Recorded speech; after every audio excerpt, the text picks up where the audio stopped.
At ngayon, nagigisa!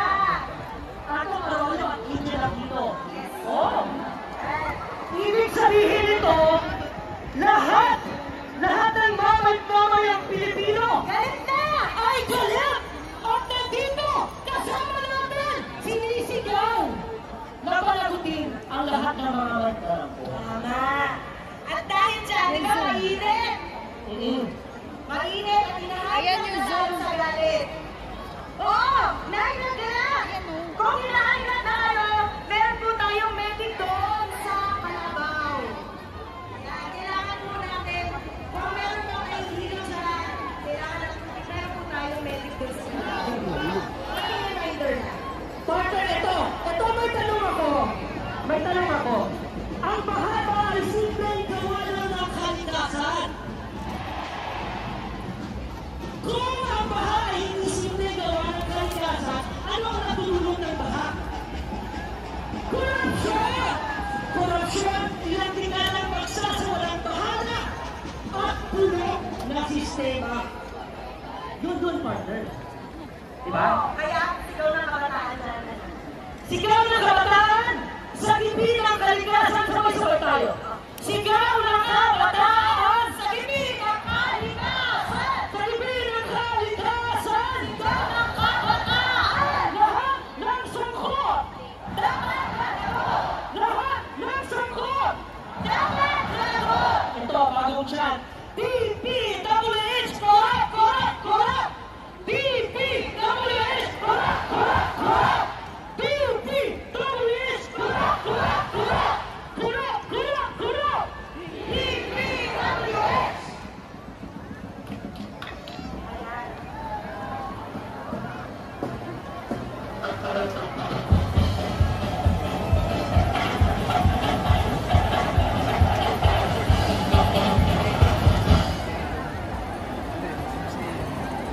Yan!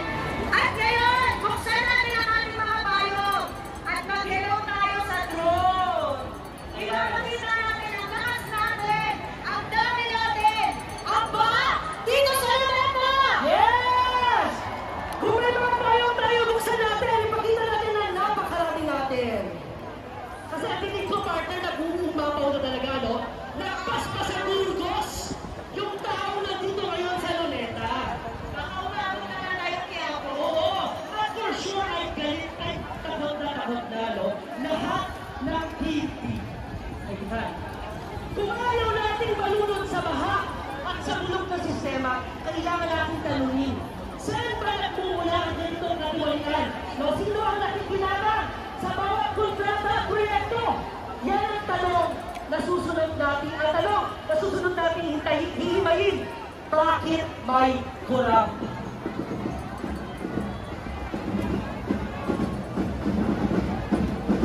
Kaya, mga kabahan, naniniwala ba kayo na magkasawang kontrakto ng Diskaya ay napipilitan lamang? Ulit! Gusto mo mas malakas? Yung magkasawang Diskaya ba ay napipilitan lamang ng mga rakot? Kasi sabi nila ayaw daw nila masangkot. Kaya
ng kayo!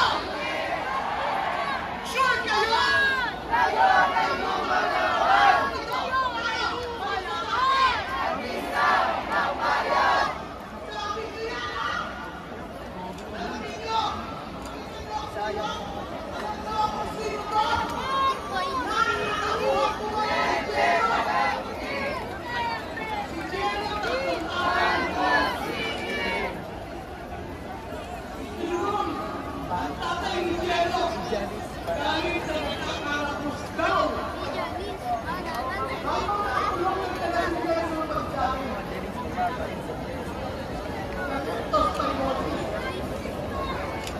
Namatay! Yan ang nangyayari. Yan ang ginagawa sa ating korupsyon. Hindi tayo pinapatay. Pero kung narinig, 138 million. Pero hindi niyo ang ano nangyari? Namatay si Jero.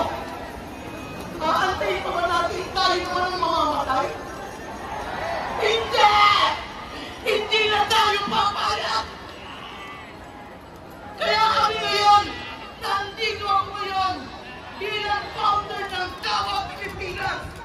Nagpapakain kami ng mga homeless, ng mga nakakulong, ng mga political prisoners, ng mga urban poor, ng mga may sakit, ng mga may edad.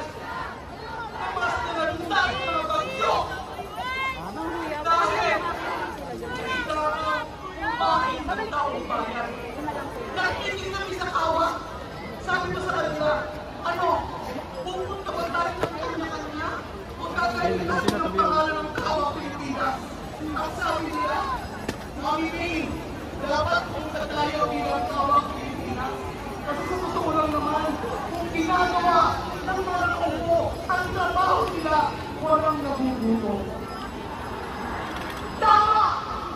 Kung hindi nila tayo nilukurakot, walang nabubuto sa Pilipino. Pero habang meron, nandito kami sa Kawa Pilipinas, patuloy kaming magpapakain. At ngayon, gusto kong malaman ninyo, patuloy nagdala ng sabi ng tubig na mga biskwit, patong lang kami sa mga naumuha, hindi po ang pagkain ang biskwit at ang sabi. Yan po ay donasyon ng mga nagmamahal na ating bayan. Kami rin po ay magtitipid ng mga basura. Yan po mga kasama ko. Ang mga volunteer po ng Kawa Pilipinas, karamihan po ay ang mga kabataan. Kapag na makataan, inyo ang bukas ngayon! Ito lang po, magkakasama ko na kongreso po. Isisigaw natin, tayo ang solusyon. Ready, go! Tayo ang solusyon! Tayo ang solusyon! Tayo ang solusyon! Maraming salamat.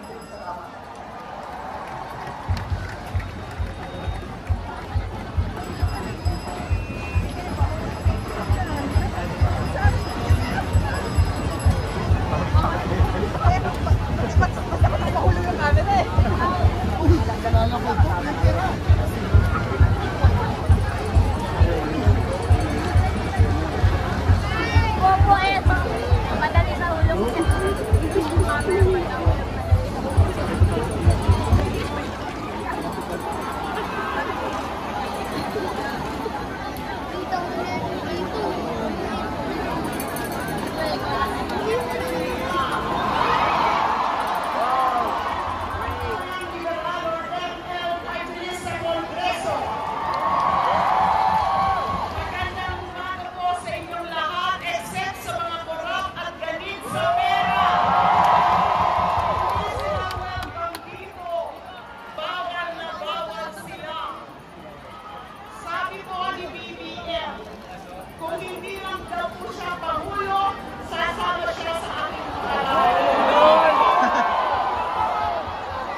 at yung kung saan nila dadalhin yung kanilang mga ninakaw. Kaya wala sila dito. Nakita niyo ba? Nakita niyo ba yung mga kulturong pera? Isang yun. Pinagmahuhukayan mga mesa. Pinagmahuhukayan nila ng mga karayaman.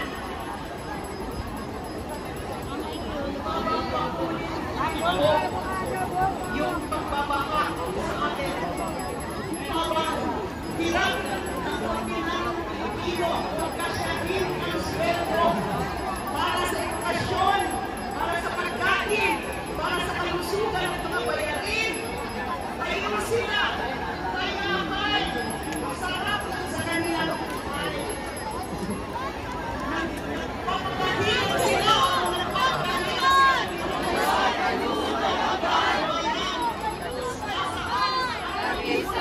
Ng bayan!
Batas para sa isang tunay na independent Independent Commission Against Infrastructure Corruption.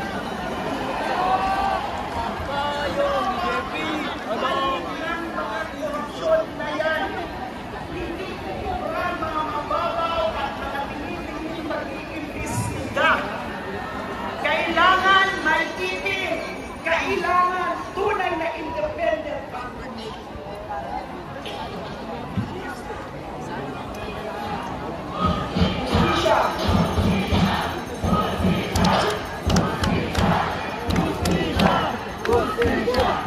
Dapat lahat panaguli at kung talagang seryoso si BBM. Excuse me. He must certify House Bill number 4453 as urgent. Wala dapat sayangin oras. Enough is enough! Kayong mga po! Maraming salamat po!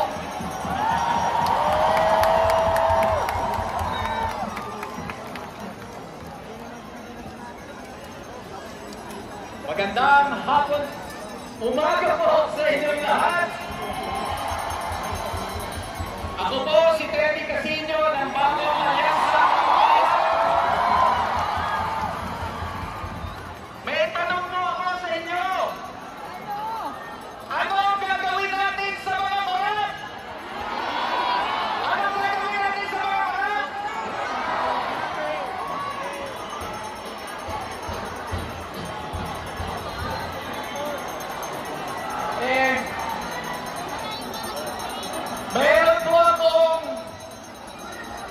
Meron po akong kaibigan na reporter ng birthday. Alam niyo ang birthday wish niya?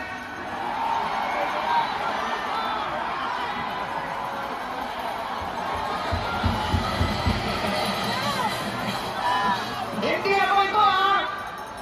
Reporter nagsabi! Sabi ng reporter! Mamatay na tayo mga korap!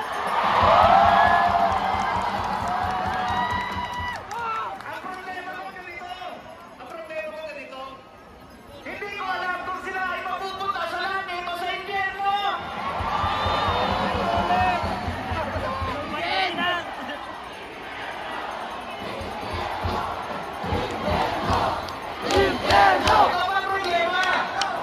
Ito ba ang problema? Pag namatay yung mga korap, papalitan lang ng kanilang mga kamag-anak. O kaya mga kapatido.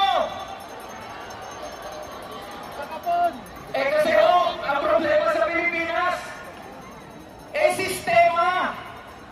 Sistema na ang korupsyon sa atin. Di ba ang tawag nila? SOP. Standard Operating Procedure. Ganyan na po ang kalakaran. Ang mga nasa gobyerno, nagiging negosyante. Nagiging kapitalista. Yung mga burokrata. At yung mga negosyante, yung mga kapitalista, nagiging congressman. Kaya, kung may babagsakan tayo dito, hindi lang yung mga politiko o mga opisyal ng gobyerno, ibabagsak natin ang sistema ng burokrata kapitalismo. Dahil yan ang pangyagaling ang korupsyon sa Pilipinas. Tanong na naman, paano natin ibabagsak ang burokrata kapitalismo? Paano natin babaguhin para mas maayos na sistema? Natandaan niyo ba yung kanta ni Bamboo?